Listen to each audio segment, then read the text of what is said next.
Hey, welcome to Restopia. I'm going to do another state of the collection video today. I realised this morning I've only done one and I did mean to follow that up. Now, the reason this is unopened is because I'm not sure what's in it. And if the one that I want to find, I need to open it live. So we'll try this one. I've changed the opening of the videos this morning. Normally I would say, hey fellow Restopians, welcome back to Restopia, which I think sounds quite cool, but you might not be a Restopian, so that's a bit assumptive. And welcome back, it might be your first time, I don't know. I'm going to give that some thought. Let me know in the comments below. Anyway, let's open this. I'm going to have to move my little embellishment here today, which is a Grand Seiko bag of popcorn, which is it's like one of those things you never really want to open and eat, but yeah, nice-ish. I'm not quite sure of the significance. It's one of the only Grand Seiko sort of freebies that I have ever seen that isn't Japan related. Maybe there is some significance to the old popcorn. Maybe there's a popcorn dial coming out soon. Anyway, let's move that because I haven't got any space for that today. So let's see, is this the box that I wanted it to be? No, it's not, but we'll do this anyway. Maybe we'll do a couple. Let's see, so what have we got in here? This is my Seiko box, I believe. Although it's got a couple of Garmin's and an Invicta as well. A bit of a mash-up box. So some of these have been on the channel before. I'll quickly go through them. There's no point in being too descriptive. Let's go, 1 to 6. Well, let's get the Garmin's out of the way actually first. So we've got a Garmin Fenix. I've had a few Fenixes. It's obviously not charged, so it won't turn on. Can't remember how you do turn it on. I think it's on all the time. Not sure. I've had a few Fenixes. I should really try and power this up and wear it again, see if I can get a software update for it, etc. But I don't really run anymore. This was right at the end of my running kind of, life. I think it was to inspire me to keep it up or do it some more, but it never happened. It didn't really happen for very long. Yeah, I think it was quite a nice Fenix from what I can remember when it powered up. They were never they weren't as intuitive as an Apple Watch, but as new models came out, they became more and more intuitive. It's obviously, it's a decent enough watch to wear. Yeah, I've just had some very hot noodles, so forgive me if I sniff and wheeze a bit. Yeah, it's got a lot of the positions on the strap are very close. Oh, can you see that? The positions on the strap are very close together, so you should get a good fit. Yeah, nice size for my wrist. Yeah, I was really pleased with this as a Garmin. Anyway, let's move on from that. That's not what you're here for. All right, let's do the other one. So this is, I've forgotten what this is actually. This is a Garmin Vivo Active. So this is more of a health tracker type watch. Completely different shape. I think I used to cycle as well. I'm wondering if this linked to the bike computer. I have got a bike specific heart rate monitor. It has a heart rate monitor on the back, as does that one, I believe. Gorilla Glass, it says on the back there. That's quite cool. Fenix 6 Pro, this one was. This is the Vivo Active HR. Obviously, HR for heart rate monitor. I'm not sure why I've got this, to be honest. Because I have got somewhere, which isn't in a watch box, a slimmer version, an even narrower version of this, which was literally to link to the bike, the Garmin bike computer, literally just to tell it your heart rate, because I was never really that bothered about having a chest mounted heart rate monitor, although they were meant to be more accurate. But for what I was using it for, I didn't need it. I think it was just I wanted to have the functionality of a heart rate on the bike computer. Anyway, too much about sport. Let's pop these away. So Seiko box. So they've been on the channel before. We have the Seiko Monster Paddy edition. Absolutely love this watch. I've talked about this in great detail, or greater detail, before. I really do like it. Like the colours. I liked it so much, in fact. Oh, we're messing the order up now, aren't we? I got really good deals on these, which helped. I then got this variant with the black bezel and blue dial, because I do like blue. That has a sort of a blue bezel, whereas this has a blue dial. Creamy. I mean, not as nice. I think the plan was at the time that I babied this one and I wore this one. I don't know. But yeah, I do like the old, this variant of the Seiko Monster. Nice and chunky, oversized bracelet, so it overhangs. I'm not sure what the technical term for this. It looks like a 20mm lug width, but has an oversized first link, which matches the external width of the lugs, which I quite like. I quite like that. I'm not really a 20mm lug width guy, so that kind of makes up for it. Kind of best of both worlds there. Yeah, going back, so we've got the Invicta Grand Diver in the Batman colorway, which I love. Lovely chunky watch. I think it's a lot of fun as well. I quite like Grand Diver engraved on the side there in a very sort of Grand Seiko type font, almost that kind of Pirates of the Caribbean type vibe. You've got your little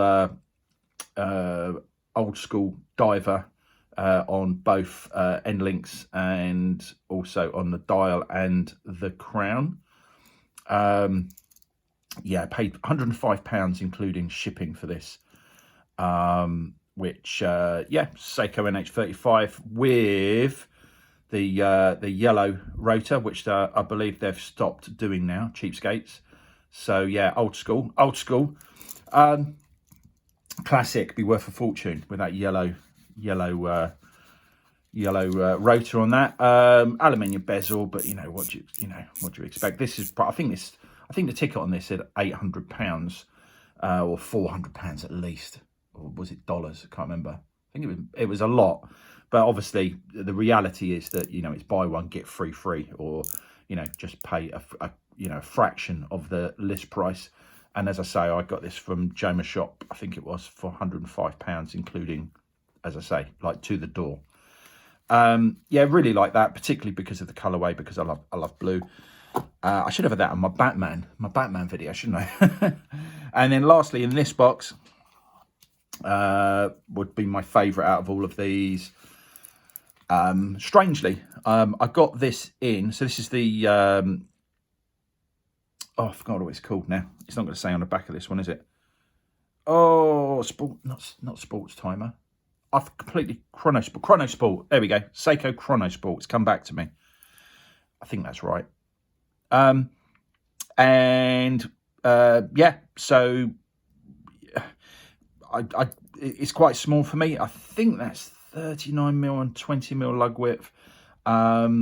I just like the look of it. I didn't think I'd like the size. I ordered it, and it would have been, I took it out and I didn't take any packaging off, didn't size it. So I think the original intention was to send it back. I just wanted to have a look, but I did actually really like it, and I still do really like it. It is a bit small for me.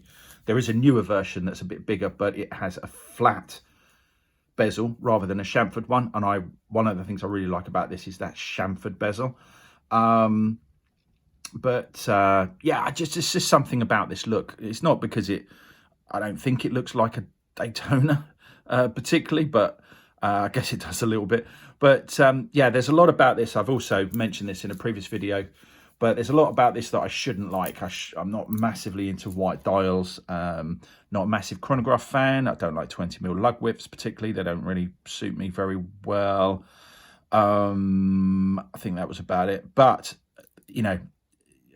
as a piece, I just really love this and really enjoy wearing it. I haven't worn it for a while, actually. I should keep that out and wear that maybe.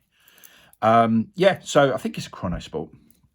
Yeah, really pleased. Oh, it's solar powered as well. That's the other thing. which probably means it's, oh no, it is ticking. I'm going to definitely have to leave that out because the solar battery is going to run out. I'll definitely leave that out, leave it in the sunlight so that can charge up. The bottom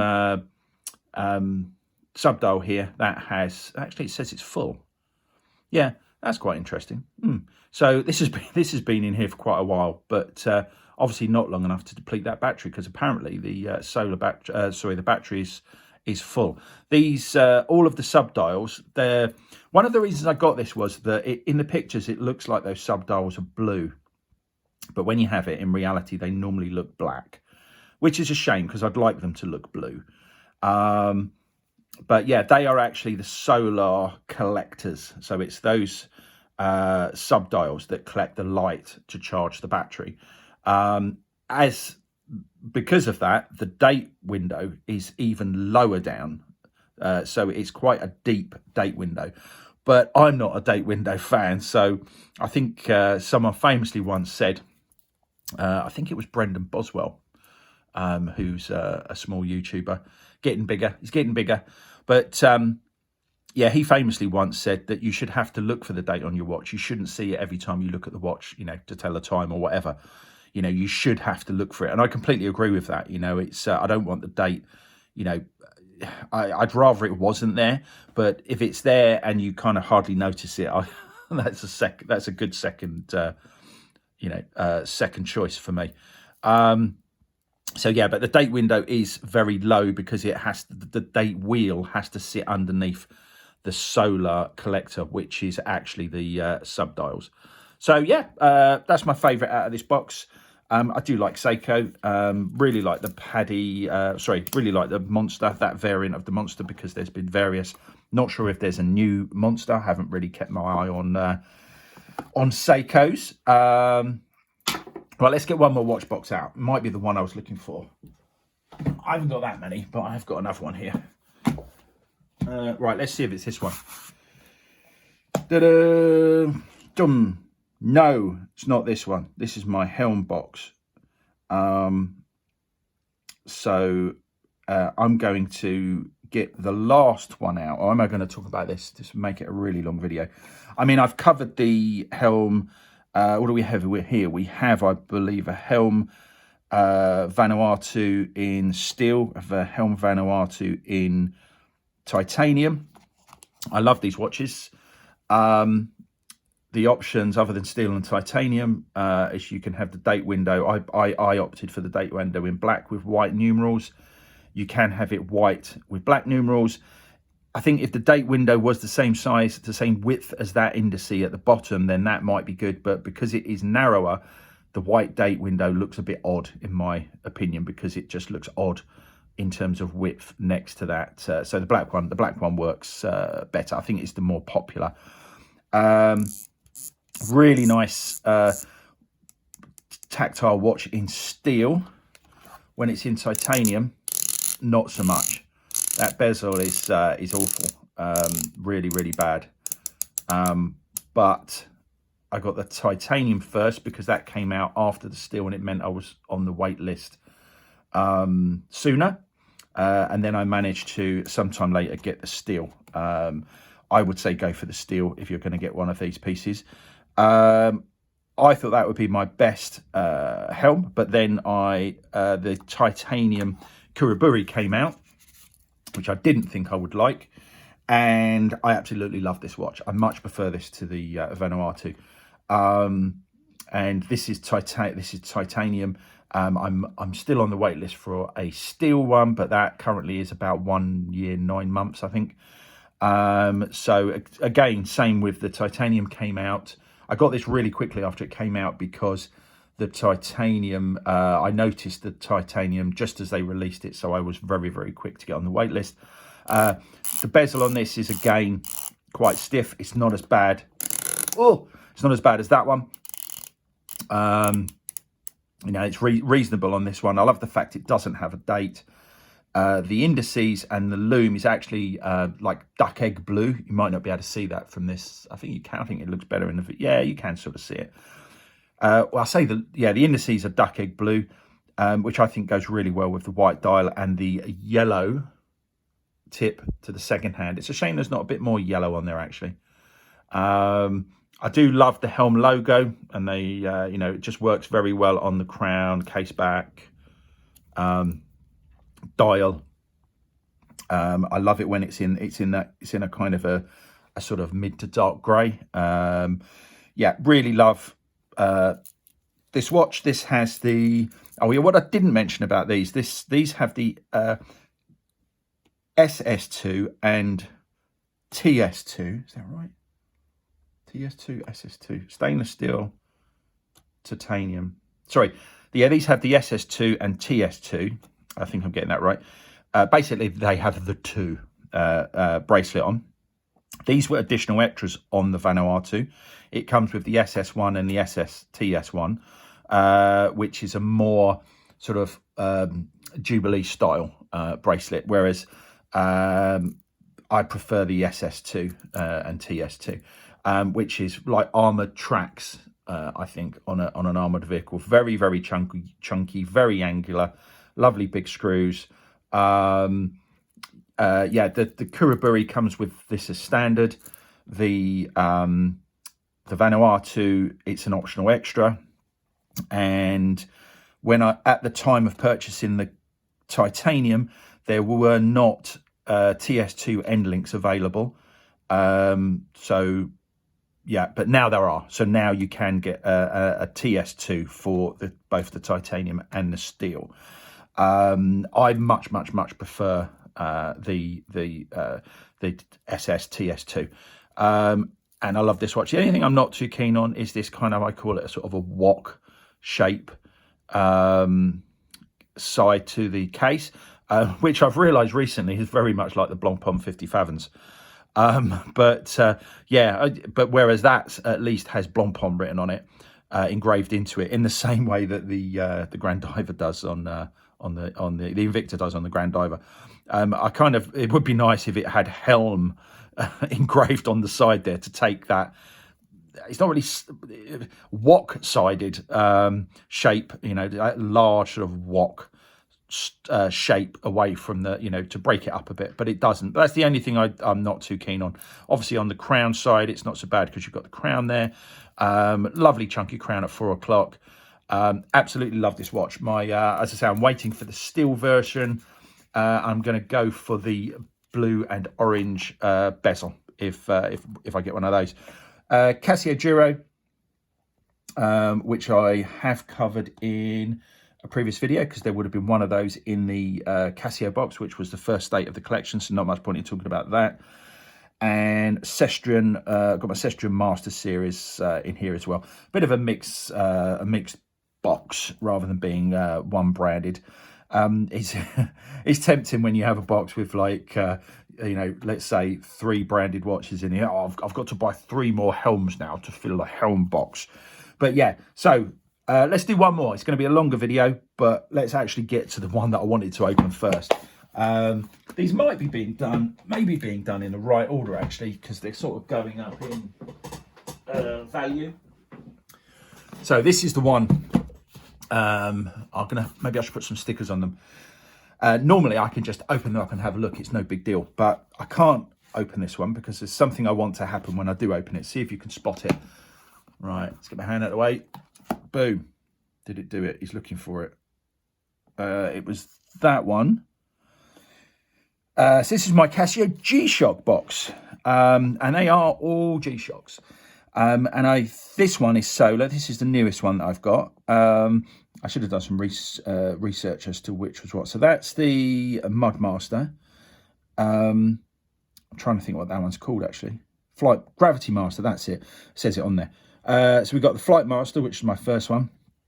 Then I got the Gravity Master, Flight Master in, sorry, Mud Master. Did I say Flight Master? I thought it was Flight. I thought that was a Flight Master. That's why I said Flight Master. Right, start again. Mud Master and Gravity Master. So the Mud Master here was the first one that I purchased. You know, lovely double tang clasp. Nice and chunky, some nice colours. It's lovely, sort of dark greeny, sort of what would you call that? Sort of very outdoory looking colours with the carbon or faux carbon, not sure if it's real. I tend to prefer analog GShocks rather than pure digital, or Ani-Digis rather than pure digital. I love the size of them. I'm going to pop this one. Actually, I won't. I'll pop that one because that one's the biggest, slightly bigger. So this is my newest one. But yeah, let's. So we got the Mud Master and the Flight Master, Gravity Master. I keep calling it the Flight Master. The reason I keep calling it the Flight Master is underneath we have another Mud Master and another Gravity Master. But this is the RAF. There we go, Royal Air Force Special Edition. Never been worn, still stickered, tags and everything. This is a Royal Air Force version of the Gravity Master. And underneath the Mud Master is another Mud Master, but this is the British Army version with the camo strap, and it's got sort of some British Army insignia there. Again, unworn, stickered and tagged. I've never worn these. The only reason they're in here is because I do have a box and they just look really nice next to each other. But I've got the you know, the boxes that are they're special edition boxes, so they're not handy enough to get them. They are handy enough to get them. So let me go and have a look.